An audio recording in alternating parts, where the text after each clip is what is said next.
Hello दोस्तों, स्वागत है आपके अपने YouTube channel study from home. आज मैं आप लोगों के लिए मैथ में एक टॉपिक लेकर आया हुआ हूँ जो है कि इकाई का अंक कैसे ज्ञात करें या इकाई का अंक ज्ञात करना। किसी भी संख्या में इकाई का अंक ज्ञात किस तरीके से करेंगे वो आप लोगों को बताएंगे। उस पर घात लगी होगी यानी पावर लगी होगी, तो इकाई का अंक कैसे लगाएंगे उसके अलग अलग मेथड हैं, नियम हैं। तो इसकी एक वीडियो मैं पहले ही बना के डाल चुका हूँ, आप लोग वो देख सकते हैं। ये दूसरी वीडियो है, पार्ट 2।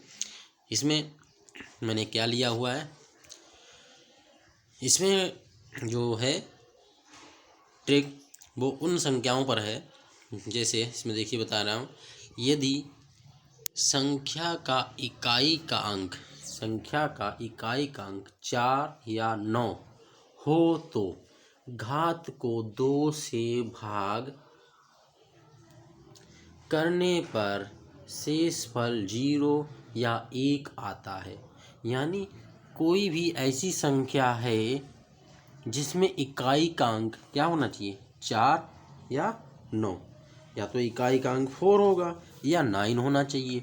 तो उसमें जो घात होगी उसको 2 से डिवाइड करेंगे।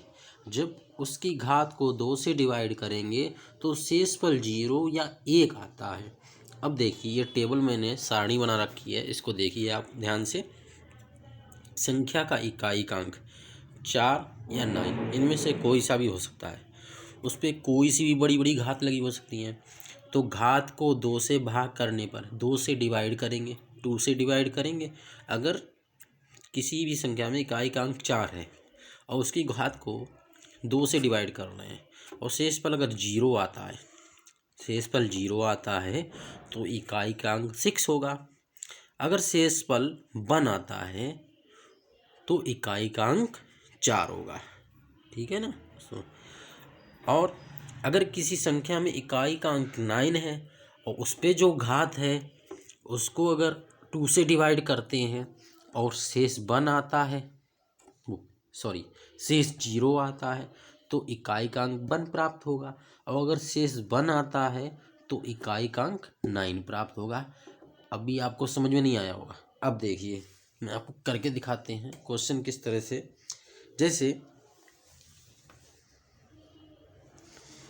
जैसे अगर क्वेश्चन जो है, क्वेश्चन हम ले लें, यहाँ पे ले लिया मैंने 24 नंबर ले लिया मैंने यहाँ पे 24 और इस पे घात है 156।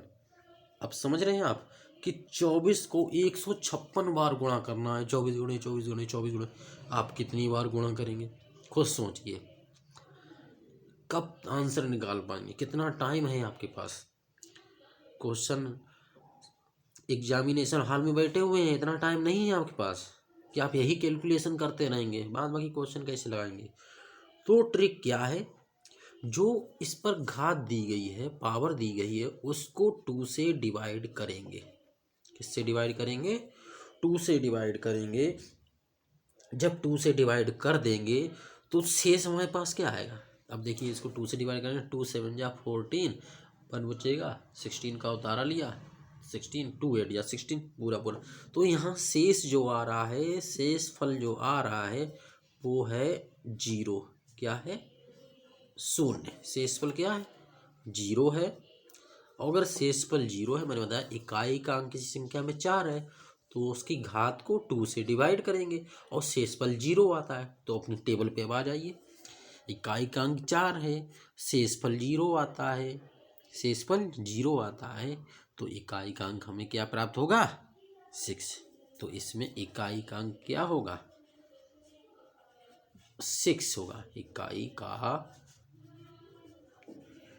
अंक 6 है, ठीक है ना। तो इकाई का अंक क्या है, 6 है। अब नेक्स्ट क्वेश्चन लेते हैं। अगर यहाँ पे मैंने संख्या ले ली 39 और इस पे पावर लगा दी 56, ठीक है। तो 39 का 56 बार मल्टीप्लाई करना है, 56 टाइम्स बार। 39 मल्टीप्लाई 39 56 टाइम बार आपको मल्टीप्लाई करना है। तो ये इसमें देखिए इकाई का अंक 9 है, ये 9 वाला मैं बता रहा हूँ सवाल आपको। तो अगर किसी संख्या में इकाई का अंक 9 है, उस पे जो घात दी गई है छोटी बड़ी बड़ी से बड़ी, तो उसकी घात को 2 से डिवाइड कर देंगे। 2 से डिवाइड करेंगे तो कितना आएगा, 2 2 जा 4, 1 बचा 6 का उतारा ले लेंगे, 16 2 8 जा 16, नहीं पूरा पूरा डिवाइड हो रहा है। तो शेष हमारा यहाँ पर जो बच रहा है वो क्या आ रहा है, वो तो बताइए सभी लोग। शेष फल हमारा यहाँ पे क्या आ रहा है, 0 है। क्या है, 0 है। शेष फल यहाँ पे 0 आ रहा है। और शेष फल जब 0 आ रहा है तो अब टेबल पे आ जाइए। अगर किसी संख्या में इकाई का अंक 9 है और शेष 0 आ रहा है तो इकाई का अंक 1 होगा। क्या होगा, इकाई का अंक 1 होगा।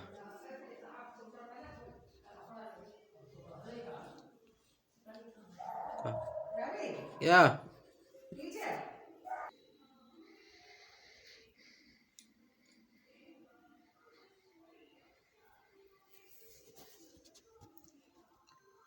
तो 56 पावर को 2 से डिवाइड करेंगे, शेषफल 0 आएगा। अगर शेषफल 0 आता है तो इकाई का अंक 9 होगा। ठीक, इसी तरह से एक और क्वेश्चन आप लोग करके दिखाएं। अगर किसी संख्या पे, जैसे यहाँ मैंने संख्या ले ली, पहले क्वेश्चन को इरेज कर दें।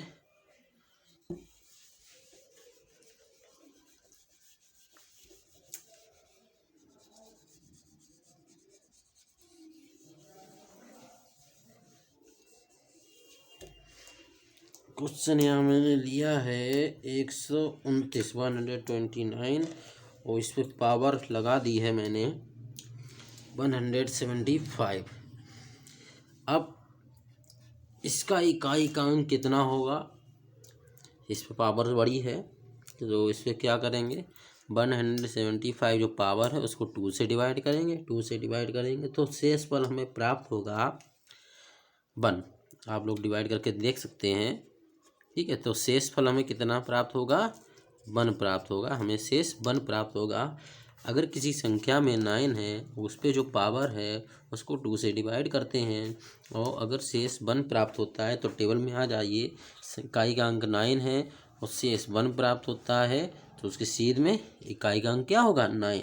तो इकाई का अंक क्या होगा, 9 होगा। इकाई का अंक 9 है। ठीक, तो आप लोगों ने देखा किस तरह से किसी भी संख्या का मतलब क्या है, यानी ऐसी संख्याएं जिसमें इकाई का अंक सिर्फ 4 हो और 9 हो। ठीक है, मैंने आप लोगों को बताया है इकाई का अंक क्या होना चाहिए, 9 होना चाहिए। या किसी संख्या में इकाई का अंक 4 है तो उस पर जो पावर लगी होगी उसको 2 से डिवाइड करेंगे, उसकी पावर को 2 से डिवाइड करेंगे और क्या आएगा, शेष 1 आता है और 0 आता है।